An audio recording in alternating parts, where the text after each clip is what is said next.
We reach for the moon at desperate price and do not quibble to pay it. For space programs and defense, the national budget allots $55 billion. A vast and volatile aerospace industry has been created, which is the heart of our national security. Technical innovations, new discoveries, fresh experiments press change upon that industry at turbulent pace, and we scarcely pause to count the cost. The people, the Congress, the administration demand the utmost in preparedness, demand a winner in the race into space. But defense has ironically created its casualties, and this is their story.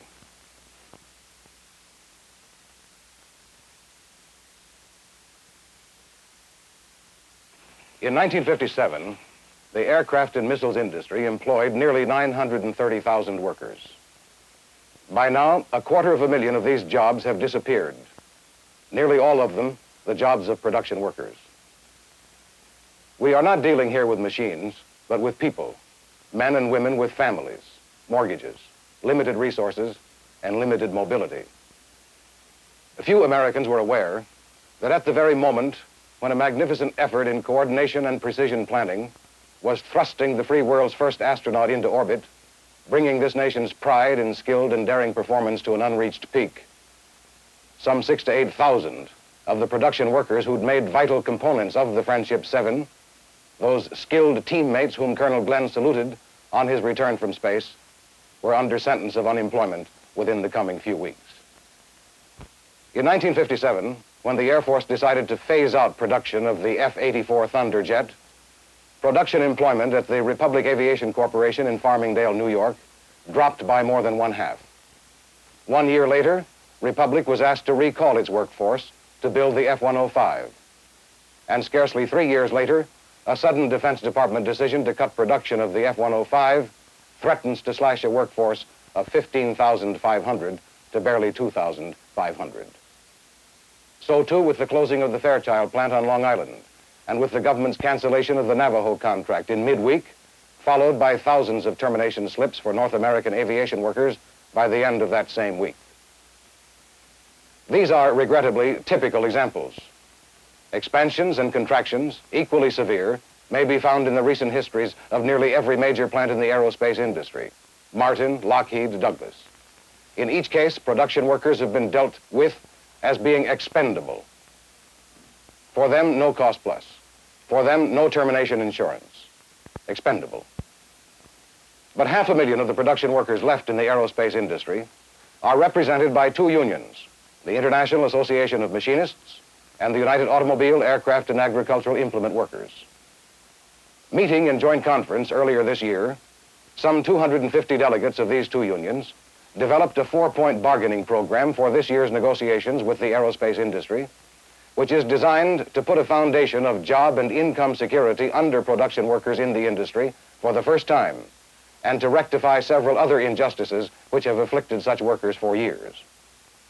The conference was under the joint chairmanship of IAM Vice President Roy C. Miller, who will coordinate negotiations for the Machinist Union with those companies where that union holds contracts, and the UAW Vice President Leonard Woodcock, who is director of his union's aircraft department. Both men stressed that this is not just another industry. This is not just another industry against which we can use the power of economic force without any thought of the consequences. This industry is government enterprise, which is run for private profit. And the government of the United States cannot just stand aside in glorious neutrality against the union, because the United States government has a moral responsibility to see to it that the things we are asking for, things which practically every other industry has, things which are necessities because of government, its lack of planning, its lack of scheduling, its lack of an orderly system of contract allocation, its unwillingness to date to care for the men and women who are involved in these dislocations.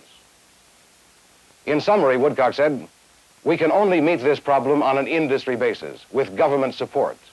IAM and UAW members know their responsibility, but we must have justice. If the United States government is going to permit these companies once again to deny us this justice, then I think we must say, we will have to say, as free men have always had to say, we are prepared to fight for what is right. Delegates to the joint conference reviewed the aerospace profits picture. They found it to be pretty healthy, as this chart shows. In individual cases, they learned, profits have been astronomical. A recent United States tax court case revealed that the take of one of the industry's major companies, Boeing, ran as high as 98% a year on stockholders' investment in 1952. Aerospace profits show that this industry can afford to make up the lag in aircraft and missiles wages. This chart shows that wages of leading companies in other major industries have risen nearly twice as fast in the past 2 years as have the wages of aerospace industry workers. The delegates asked for annual raises based on overall increases in productivity, for cost of living clauses that really protect purchasing power, for adequate compensation for highly skilled employees, and for fair differentials for work at off-site bases.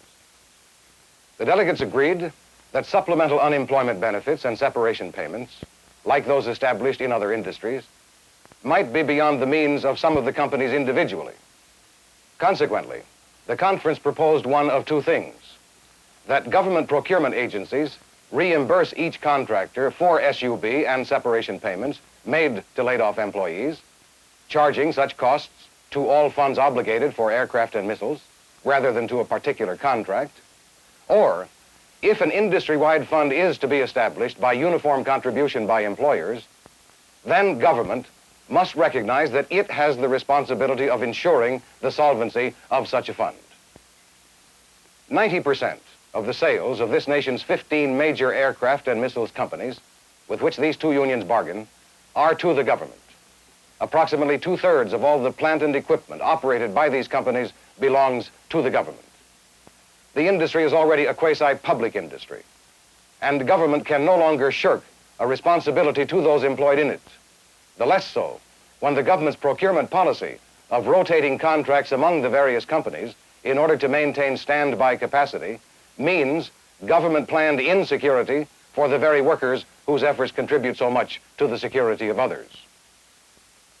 Historically, unions have been handicapped in bargaining with the aircraft industry because the industry is predominantly a defense industry.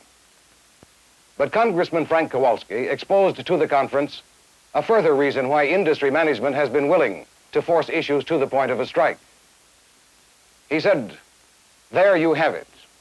It is the clearly stated policy of the Department of Defense that if in the future you have a labor dispute in your defense plant, the government's on the side of management, and the taxpayer, that includes the men on strike, will be expected to pay the major part of the cost of the strike. When you sit at the bargaining table, the gun pointed at your head is paid for by the government." The congressman was telling the conference that the Pratt & Whitney division of United Aircraft had received a Defense Department subsidy for most of the cost of a strike, including the recruitment and training of strike breakers, and that the total of government outlay last year to help break strikes could have run to $50 million. The conference gave warm support to a bill filed by Congressman Kowalski, which would prevent holders of defense contracts from charging the cost of strike breaking against contracts. The congressman told the conference, "Now, without taking into account the partisan role of the government, there is little chance for a positive solution to your problem. Viewing this role of government, it is not surprising that UAW and IAM have union shop provisions in only 1/3 of the major agreements in the aircraft industry. It is no wonder that in the last 4.5 years, the jobs of about 250,000 aircraft workers have disappeared while overtime has been excessively high. And it is no wonder that the aircraft industry is witnessing a radical erosion of the bargaining unit.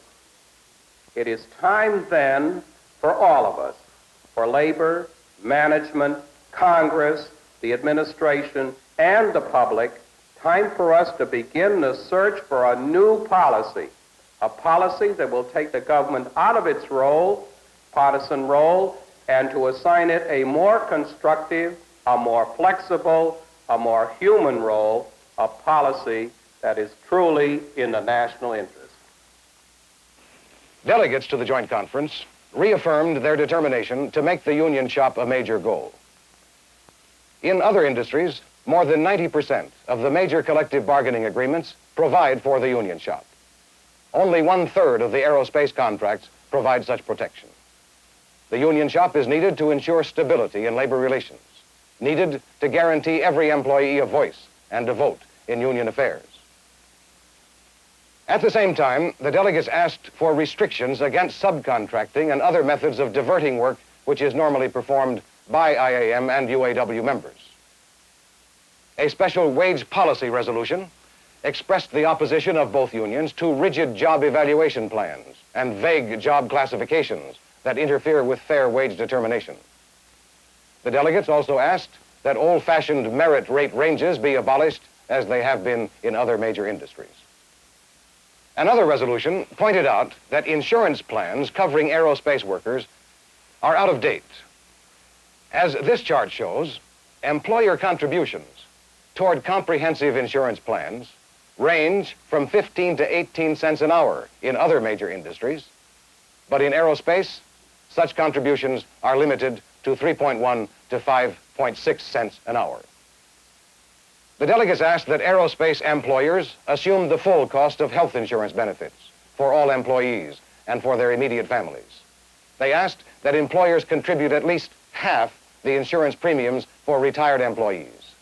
They asked that hospital benefits be extended to a full year and raised to the cost of semi-private hospital rooms. That surgical benefits provide full payment of surgeons' fees. That dependents receive equal benefits. That weekly sickness and accident benefits equal 2/3 of weekly income for 26 weeks. That each employee receive life insurance equaling at least 1 year's earnings. That employers continue health insurance coverage for 6 months in the case of disability and up to 1 year in case of layoff. Because the decisions, or lack of decisions of government, so vitally influence the lives and the jobs of aerospace workers, the conference asked for the creation of a Washington task force to watch over the interests of such workers. This task force will be headed by UAW President Walter Reuther and Machinist President Al Hayes. Mr. Hayes, what is called for to put the program adopted by this joint conference into practical effect? Of course, it's our intention to go through with all of the normal processes of collective bargaining. But this time, the attitude of our membership is quite different. This time, our membership is determined. They're aroused and they're determined that they are going to get equity and justice. You know, for many years, our members have suffered from a rather peculiar alignment between the aircraft industry and government. They have suffered from what we call the Pentagon ghost at the bargaining table. But we know, the members particularly know, that their skills and their training is actually the first line of defense of our country. And really, all we're asking is that our members be paid rates that are commensurate with their skills and their training, that they be paid rates and are afforded conditions of employment that are comparable to other employees of equal skills and of equal training.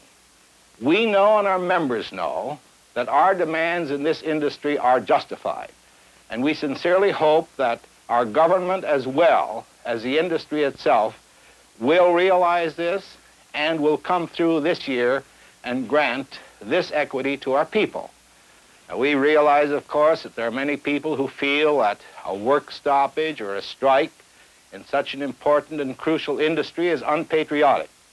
In this regard, I want to say that our members in the aircraft and related industries are just as patriotic as any other citizens of this country.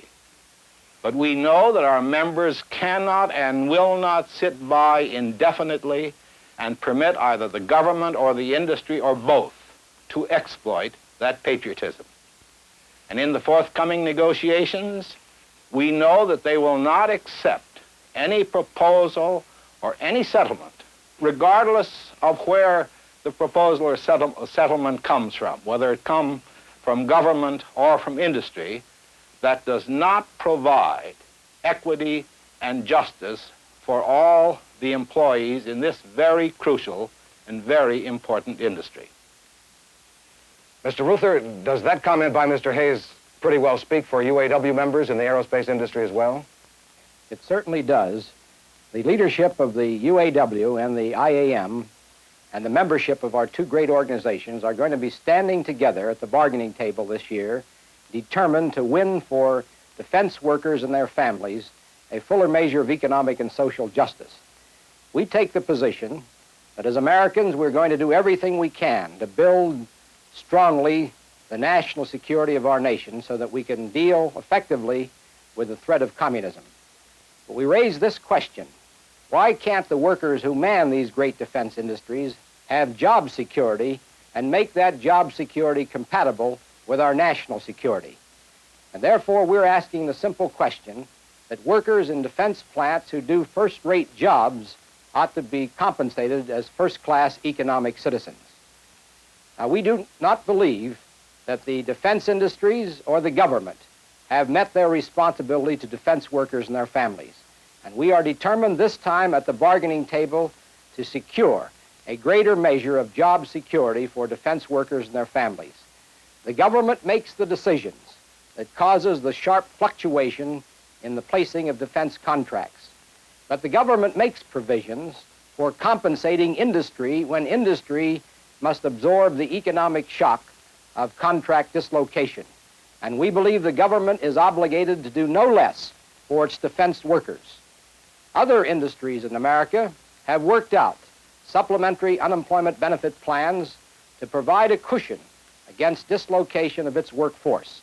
And we believe in the defense industry such a concept must also be developed so that workers there may have comparable protection.